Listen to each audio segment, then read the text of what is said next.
Hey everybody, Sara here from Black Sheep Wools. We're going to talk about winding yarn. Okay, Betwixtmas 2025 uses hanks of yarn. If you've got the Croft kit, you're using hanks of yarn. Do not attempt to knit straight from the hank. You'll end up in a little bit of a mess, okay? So I'm going to show you a couple of different ways. I'm going to talk about a couple of different ways that you can wind your yarn. We do have, as you would expect, the full kit at Black Sheep Wools. I've got a Swift at home and I've got a ball winder at home as well. We're using a Knit Pro Swift and a Knit Pro ball winder. You can, if you want to be fancy dancy, you can have a matching wooden ball winder. To be honest, I do have. So I'm going to show you how to use them, but I'm also going to talk about if you don't have this kit and you don't need a full kit, you can just wind it by hand. I wound one of these on Monday night, literally, let me show you. It's a bit of a rough and ready video, this one, because I said to Amy, just stick with me because I'm going to talk, move furniture. Now, what you can do, so open your hank, take the middle bit off your hank, untwist it. The best advice I will give you with hanks is try not to mess with them too much and do not unfold them like I've just done, until you're ready to wind it. This isn't too bad because it's Aran weight.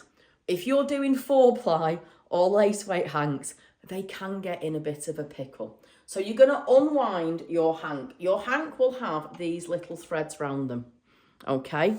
I'm gonna sit down and show you now because we're going to cut these. So just, like I say, treat it gently. Treat it nicely. So we cut these little threads off that are holding it together. Okay.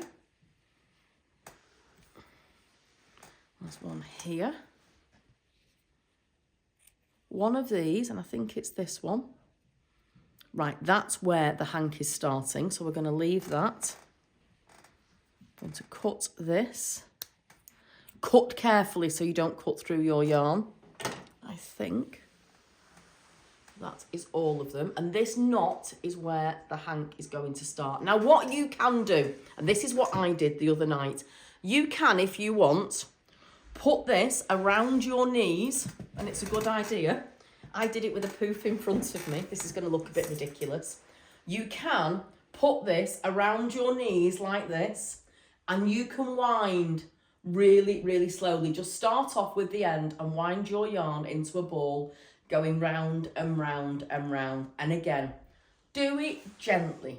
There's no prizes for winding a ball of yarn the speediest. Try and go too fast, you're going to get tangled. So like I say, I do quite often do it. Make sure it's not twisted when you put it over your knees, but I do quite often do this. You can also flip a chair upside down, and I have been known to do this when I've been in a hotel room, and you can put your hank over chair legs and again wind round and round and round quite slowly, but you can do it really easily. You do not need fancy kit. If you've got somebody who loves you very, very much, they could hold it for you like that. We've all done this, I'm sure, at some point, and you can wind it off like that. But if you're on your own, stick it over your knees. Amy's giggling behind the camera here. It's a bit of an unusual video, this one. And you again can just wind like this. But if you have a yarn Swift and you are wondering how to use it, so again, the hank isn't twisted, and I'm going to gently put it, what I've done, I've set the Swift up, it's hooked onto the table, but I haven't put it up to its full height so that it's easy to put the hank over it. So you're going to put the hank in the middle. Okay, like that. Then we're going to unscrew this and make it so it's nice and tight. Okay. Right, then where this double knot was, right, that's where I'm going to cut and I'm going to start winding it from. So the hank is on here. I'm going to cut this. Now, I once set one of these up at a retreat and somebody told me I'd set it up the wrong way round. I'm not sure there is a wrong way because I just tend to do whatever I can do, to be perfectly honest. So I'm hoping this isn't going to work. I have put this the wrong way, just bear with me. Let me just, so that we don't get twisted. It is easier, the further away you put this, the less likely you are to get tangled. Let's tighten that. So this is the Knit Pro ball winder, okay? Just start it off, just put your knot in there and wind. Oh, put it through the guide, okay? And just wind. Might have to give it, there you go. What I am gonna do, just gonna tuck that in there so it doesn't keep catching. And like I say, the trick is, don't go too fast. Okay, and this is how you wind on a Swift and ball winder. And it does create a really lovely ball.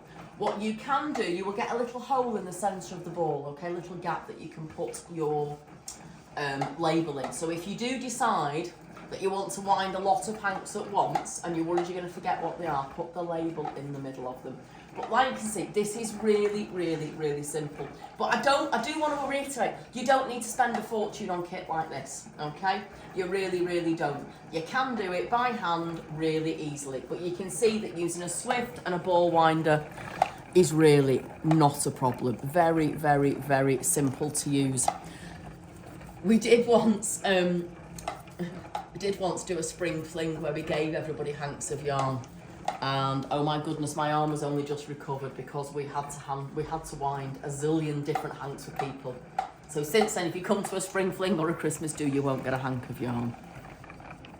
But can you see there, that nice little ball that we're making? It's beautiful, isn't it? Something really pleasurable about doing this as well.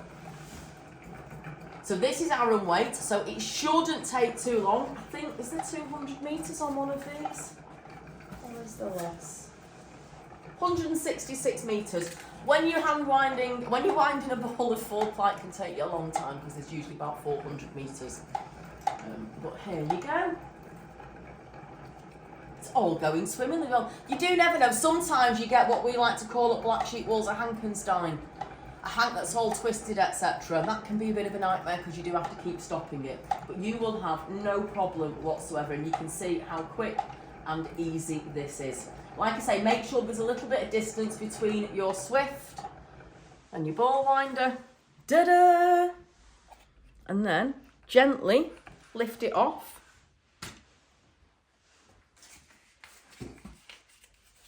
Get your label, pop your label in the middle, and you're all ready to go.